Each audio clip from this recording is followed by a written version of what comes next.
Alright guys, so here we have the Acolyte trailer. It is currently like 1:30 in the morning here in Australia, but the trailer has just dropped, so we're going to do a live reaction, and honestly, already I'm seeing this is going to be cool. This is going to be sick, so we'll chuck on the headphones. Close your eyes. Your eyes can deceive you. We must not trust them.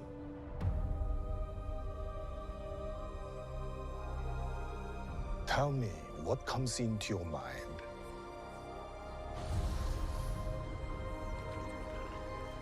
Life. Balance. I see fire.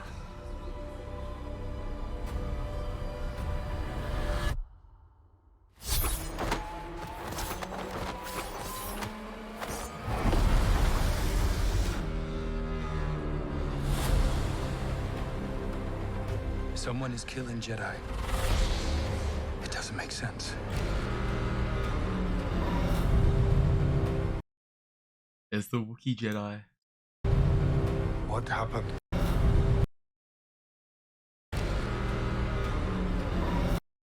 We get Wookiees back. We get Wookiees back. What happened? I sensed darkness.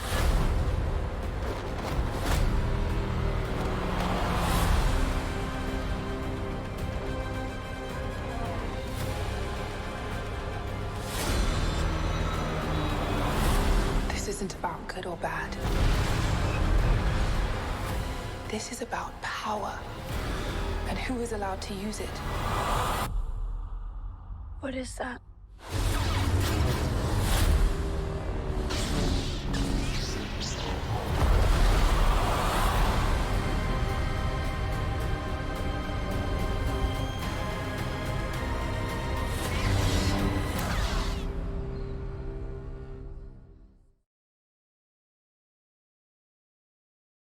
Okay. Wow. Yeah, wow. Okay, so we get the Wookiee Jedi. The only sort of one of the bits of information we've been told is, I believe, was his name Sol, the Jedi Master? We must not trust. Your eyes. Close your eyes. Sol. So Sol, who is obviously the master in this Your eyes. scene. No, not her. She has a battle with her. Get a better shot of her, or get a better shot? We have to have a better shot somewhere. Her. So it sounds like she was an apprentice? She's someone from Sol's past, was a little detail that came out recently. This next scene reminds me of Jabba's palace, not gonna lie. This reminds me of Jabba's palace. I don't think it is, but it looks like it. Killing Jedi. Yellow lightsaber is sick. Yellow lightsaber is sick. It doesn't make sense. We get Wookiee Jedi's back, which is insanely cool. What happened? They called him a convict. Why is he a convict? I sensed darkness.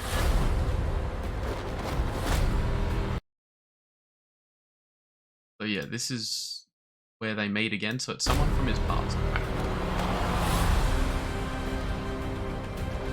I think I've been told she features in High Republic books, I believe.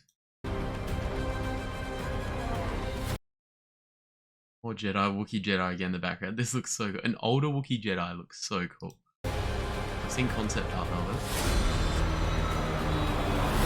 it. She must not be a Jedi. Yeah, she must not be a Sith though. Obviously she's not a Sith. This isn't about good or bad. This is about power and who is allowed to use it. What is that?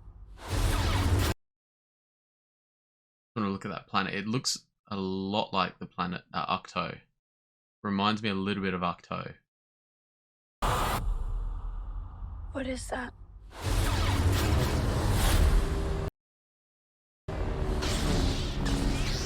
That is an epic scene to end on, by the way. That is an epic scene to end on. The one thing I do want to say about this show, like I'm very keen for it. Obviously there's a big line said in the Phantom Menace. I think it was Getty Mundy who says the Sith have been extinct for a millennia. So obviously most sources say this takes place 100 years before the Phantom Menace. One that I read recently though said 50. Hopefully just a typo, because a lot of the others have said 100 years. So what has to happen is, like, the others can't, like, yeah, Yoda and all that can't know about this happening. Unless there's another workaround that I can't quite think of. So I'm wondering if maybe this group of Jedi investigate this threat without notifying the council or something. And possibly they all get killed or something. And they are never able to report back and tell them of this rising threat. But I'm not sure. There has to be a workaround for it. But all in all, I'm excited. Like, it doesn't give away too much. Because this is like sort of it's an untouched era of Star Wars, especially in like physical media. So there's not a lot to go off. It's not like, set during the Skywalker saga, so I can be like, oh, I know this planet, this looks familiar, this looks familiar. Obviously, we saw the temple, or inside the temple on Coruscant. But other than that, like, there's planets that look like similar to other planets like Ahch-To. There's a planet that looks a little bit like Naboo, but obviously it's not. Some stuff reminded me of like Jabba's palace, but it's a bit different. But I'm excited for it. I just hope they do it well. That's all you can ask for, really. And there has to be a Plagueis mention, I think. At some point, like, Plagueis has to be involved in this somehow, you'd think. So it's going to be interesting. There's a few things they got to still work in with the canon we know today. But they do have somewhat of a fresh slate, so they can do their own thing whilst maintaining within the canon we know. So this is a pretty raw reaction, honestly. Like, there's stuff that looks familiar. There's a lot of stuff that doesn't. So there's not a whole lot to go off. So I'm sure we'll get some more trailers as we lead up to June 4, double episode release day 2. June 4 is less than 3 months away. So Bad Batch will wrap up a month beforehand. We'll have 4 weeks to cool down off what I'm sure will be quite an emotional ending to it. And then straight back into it with this hopefully exciting new project. So, that's about it from me today. May the Force be with you all, always.